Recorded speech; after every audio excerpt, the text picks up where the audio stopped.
Good morning बच्चों, आपका हमारे YouTube channel Abhimanyu civil services classes में हार्दिक स्वागत है। आप हमारे चैनल को अधिक से अधिक लाइक, शेयर एंड सब्सक्राइब करें, जिससे आपको समय समय पर हमारी वीडियो उपलब्ध हो सकें। आज अपन पढ़ने जा रहे हैं इतिहास में अपन पढ़ने जा रहे हैं मंदिर निर्माण। क्या पढ़ने जा रहे हैं? मंदिर निर्माण। अब देखिए, मंदिर निर्माण की बात कर रहे हैं कि देखिए पहले क्या आता है, मूर्तियाँ आती हैं, तब फिर मंदिर की स्थापना की जाती है। देखिए मूर्तियों का इतिहास तो काफ़ी प्राचीन था। हमें हड़प्पा सभ्यता से भी कई मूर्तियाँ मिल रही थी, लेकिन हड़प्पा सभ्यता में कहीं भी हमें किसी भी प्रकार के मंदिर के अवशेष प्राप्त नहीं हुए, ना ही हमें वैदिक सभ्यता में किसी भी प्रकार के मंदिरों के अवशेष मिले हैं। तो अब बात आती है कि मंदिर निर्माण की शुरुआत कहाँ से होती है, कि मंदिर निर्माण की जो व्यवस्थित रूप से जो शुरुआत हो रही है वो कहाँ से हो रही है। तो हम आपको बताने जा रहे हैं कि मंदिर निर्माण की जो व्यवस्थित शुरुआत की गई वो गुप्त शासकों के द्वारा की गई। मंदिर निर्माण की व्यवस्थित शुरुआत किसके द्वारा की गई? गुप्त शासकों के द्वारा। यानी कि गुप्त काल में मंदिर निर्माण की व्यवस्थित शुरुआत हुई। समझ में आई ये बात? क्या हुई? अपन ने हेडिंग डाली मंदिर निर्माण। तो अपन देख रहे हैं यहाँ क्या लिखा है अपन ने, मंदिर निर्माण की व्यवस्थित शुरुआत गुप्त काल में हुई। समझ में आई कि मंदिर निर्माण की जो व्यवस्थित शुरुआत है वो कब से हो रही है? गुप्त काल से हो रही है। अब बात आती है कि भारत में जो मंदिर बनाए गए हैं वो कितनी शैलियों में बनाए गए हैं। तो अपन यहाँ देख रहे हैं कि भारत में जो मंदिर बनाए गए हैं वो 3 शैलियों में बनाए गए हैं। कितनी शैलियों में बनाए गए हैं? 3 शैलियों में भारत में मंदिर बनाए गए हैं। तो अपन देखिए, सबसे पहले अपन देख रहे हैं नागर शैली। कौन सी शैली देख रहे हैं? नागर शैली। अब बात कर रहे हैं कि यह शैली कैसी है और भारत के किस क्षेत्र में इसका विकास हुआ है। यहाँ पर जो मंदिर बनाए जाते हैं नागर शैली में, वो किस प्रकार के मंदिर बनाए जाते हैं। तो अपन पढ़ने जा रहे हैं नागर शैली। समझ में आई बात? नागर शैली। तो देखिए, नागर शैली की बात करें अपन तो यह जो शैली है उत्तर भारत की शैली है। कहाँ की है? उत्तर भारत की, यानी भारत के उत्तर में नागर शैली का विकास हुआ है। तो अपन क्या कह रहे हैं? यह शैली उत्तर भारत की शैली है जो हमें गुप्त शासकों के समय में दिखाई देती है। यानी कि नागर शैली का जो विकास हुआ है वो गुप्त शासकों के शासनकाल के दौरान ही हुआ है। इसका विकास किसके शासनकाल के दौरान हुआ? गुप्त शासकों के द्वारा। और यह शैली का जो विकास हुआ, क्वेश्चन बनेगा मध्य भारत में, दक्षिण भारत में, उत्तर में, पूर्व में, पश्चिम में। तो अपन को दिख रहा है कि इस शैली का जो विकास हुआ है वो उत्तर भारत में हुआ है। समझ गया? कहां पर हुआ है? उत्तर भारत में हुआ है। अब बात कर रहे हैं कि इस शैली में जो हमें मंदिर का शिखर दिखता है वो कैसा दिखता है, कि मंदिर का जो शीर्ष भाग, ऊपर का भाग किस प्रकार का दिखता है। बाहर से देखें अपन मंदिर किस प्रकार की आकृति में दिख रहा है। तो आपने देखा होगा कि इस शैली का जो शिखर है वो गुंबद नुमा है। कैसा है? गुंबद नुमा। ये देखिए, आप यहाँ पर दिखाया गया है कि ये गुंबद नुमा है। कैसा है? गुंबद नुमा। इसकी जो आकृति है, इसकी जो शिखर की आकृति है कैसी है? गुंबद के प्रकार की इसकी आकृति हमें देखने को मिल रही है या मिलती है। आज भी अपन देखें तो इन मंदिरों की जो आकृति है वो कैसी है? गुंबद नुमा है। और यह मंदिर उत्तर भारत में स्थापित है। ये तो बात अपन ने कर ली नागर शैली की। अब अपन आगे पढ़ने जा रहे हैं द्रविड़ शैली। कौन सी? द्रविड़ शैली। अब देखिए, द्रविड़ शैली की भी अपन बात करेंगे कि यह शैली का विकास कहाँ पर हुआ। तो ये इस शैली का जो विकास हुआ था बेसिकली अगर अपन बात करें तो दक्षिण भारत की शैली है। ये कैसी है? दक्षिण भारत में जितने भी मंदिर बनाए गए हैं अधिकांश वो द्रविड़ शैली में बनाए गए हैं। किस शैली में बनाए गए हैं? द्रविड़ शैली में बनाए गए हैं मंदिर। कहाँ पर? दक्षिण भारत में।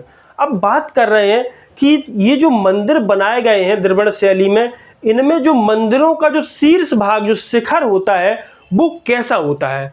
तो इसमें जो मंदिरों का जो शीर्ष भाग होता है वो शंकु के नुमा होता है। कैसा होता है? इसकी जो आकृति हमें दिखाई देती है शंकु नुमा दिखाई देती है। ये देखिए अपन द्रविड़ शैली में मंदिर, ये आप देख रहे हैं यह मंदिर जो है वो किस शैली में है? द्रविड़ शैली में है। और इनकी जो आकृति है, इनका जो बाहरी भाग है, तो ये कैसा दिख रहा है? मैं शंकुनुमा। इनकी आकृति कैसी दिख रही है? शंकु के नुमा दिख रही है। ये बात इतनी क्लियर हुई।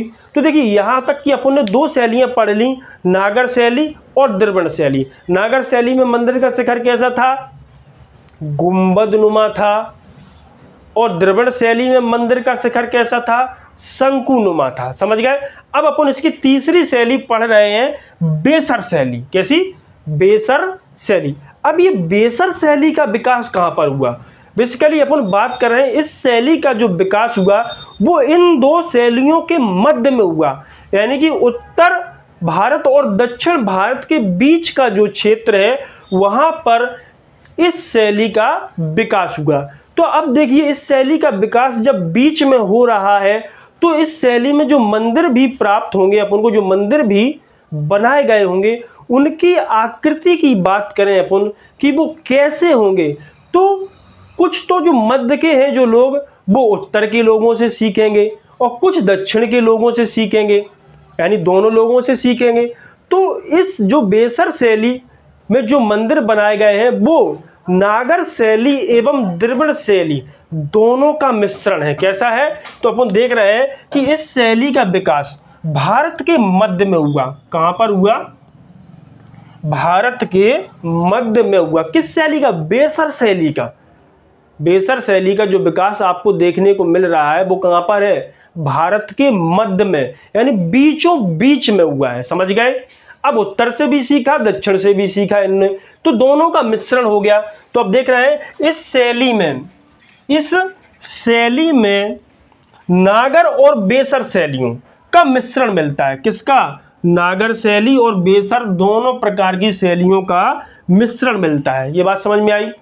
तो अब देखिए बेसर शैली में जो मंदिर है वो आप देखिए, ये जो मंदिर आपको दिख रहे हैं ये बेसर शैली में निर्मित है। और ये कहाँ पर है? भारत के मध्य में, बीचों बीच में। देख लिए आपने? ये बात क्लियर हुई? ये नोट ले लीजिएगा आप इस चीज का।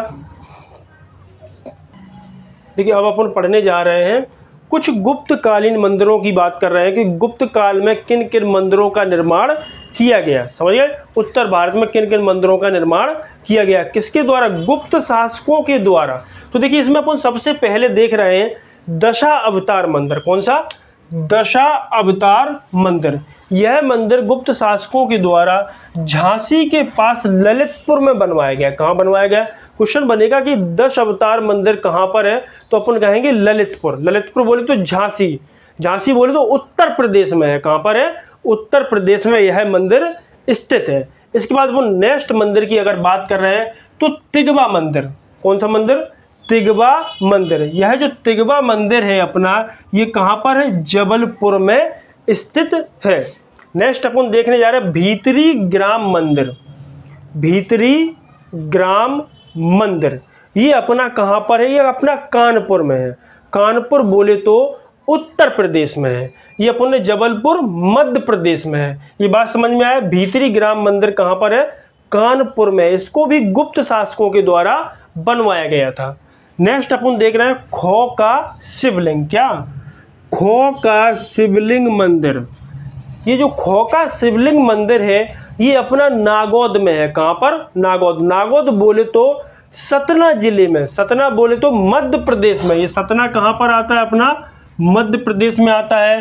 कानपुर अपना उत्तर प्रदेश में आता है। जबलपुर अपना मध्य प्रदेश में आता है। और ये वाला भी अपना उत्तर प्रदेश में आता है। ये चीज़ें क्लियर हुई? अब अपन देख रहे हैं नेक्स्ट मितावली पड़ावली मंदिर। कौन सा? मितावली पड़ावली जो मंदिर है ये शिव के मंदिर हैं। ये कहाँ पर है? मध्य प्रदेश के मुरैना जिले में बनाए गए। कहाँ बनाए गए हैं? मुरैना। मुरैना बोले तो मध्य प्रदेश में। समझ गए मेरी बात? मितावली पड़ावली मंदिर कहाँ पर है? तो यह मंदिर कहाँ पर है? मुरैना में है। इसके अलावा अपन नेक्स्ट देख रहे हैं कि अन्य मंदिरों की बात कर ली जाए कि जो गुप्त शासकों के अलावा जो अन्य मंदिर भी बनाए गए हैं उनकी भी अपन यहाँ पर चर्चा कर लेते हैं कि कौन कौन से अन्य और मंदिर भारत में स्थित हैं। तो देखिए अपन पहले देख रहे हैं सहस्त्रबाहु मंदिर। सहस्त्र बाहु मंदिर।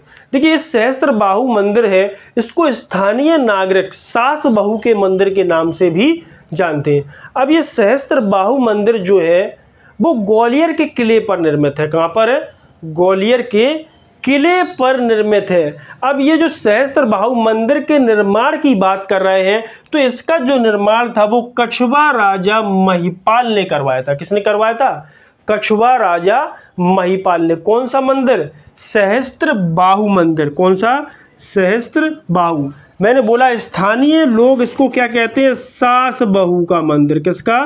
सास बहू का मंदिर भी कहते हैं। ये कहाँ पर है? ग्वालियर फोर्ट पर, यानी कि ग्वालियर के किले पर है। इसको किसने बनवाया था? कछवा राजा महिपाल ने बनवाया था। ये बात ध्यान रखना, इम्पोर्टेंट है, कई बार एग्जाम में पूछा गया है, एग्जाम की दृष्टि से बहुत इम्पोर्टेंट है। देखिए अगले मंदिर की अपन बात कर रहे हैं, तेली का मंदिर। ये तो मोस्ट इम्पोर्टेंट मंदिर है। तेली का मंदिर है जो, वो भी मध्य प्रदेश में एक किला है, ग्वालियर का किला। अभी अपन बात कर रहे हैं ग्वालियर के किले पर बनवाया गया है। किसने बनवाया ये तेली का मंदिर? तो ये मिहिर भोज ने बनवाया। किसने बनवाया? मिहिर भोज ने। इंपोर्टेंट क्यों है तेली का मंदिर? तेली का मंदिर जो है इसीलिए इम्पोर्टेंट हो जाता है कि यह उत्तर भारत में है, और उत्तर भारत में जो बना है द्रविड़ शैली में बना है। किस शैली में बना है? द्रविड़ शैली में बना है। भैया कोई खासियत क्या है कि यह उत्तर भारत में द्रविड़ शैली में बना पहला मंदिर है। कैसा है? पहला मंदिर है। जबकि ये द्रविड़ शैली का जो विकास हुआ वो कहाँ पर हुआ? अपन ने अभी पढ़ा था, आप हमें बताना ये बात कमेंट बॉक्स में। तो ये बात समझ में आई, जो तेली का मंदिर है ये किसने बनवाया? मिहिर भोज ने बनवाया। कहाँ पर? ग्वालियर किले पर। यह उत्तर भारत का, कौन से भारत का? उत्तर भारत का द्रविड़ शैली में पहला मंदिर है। कौन सा है? उत्तर भारत का द्रविड़ शैली में पहला मंदिर है, इसलिए ये बहुत इंपोर्टेंट हो जाता है। ये बात क्लियर हुई। अब अपन आगे की ओर चल रहे हैं। आगे अपन देख रहे हैं खजुराहो मंदिर। खजुराहो मंदिर। अब ये खजुराहो मंदिरों की अगर अपन बात कर रहे हैं तो ये छतरपुर जिले में है। कहाँ पर है? मध्य प्रदेश के छतरपुर जिले में है। इनका जो निर्माण करवाया गया था वो चंदेल शासकों के द्वारा करवाया गया था। किसके द्वारा? चंदेल राजाओं के द्वारा इनका निर्माण करवाया गया था। अब ये देखिए, ये जो मंदिर है ये अपने आप में बहुत ही प्रसिद्ध है, और इन मंदिरों की खासियत अगर अपन बताएं तो देखिए कहाँ पर है? खजुराहो भी कहाँ है? उत्तर भारत में है। कहाँ पर है? उत्तर भारत में स्थित है। ये बात क्लियर हुई।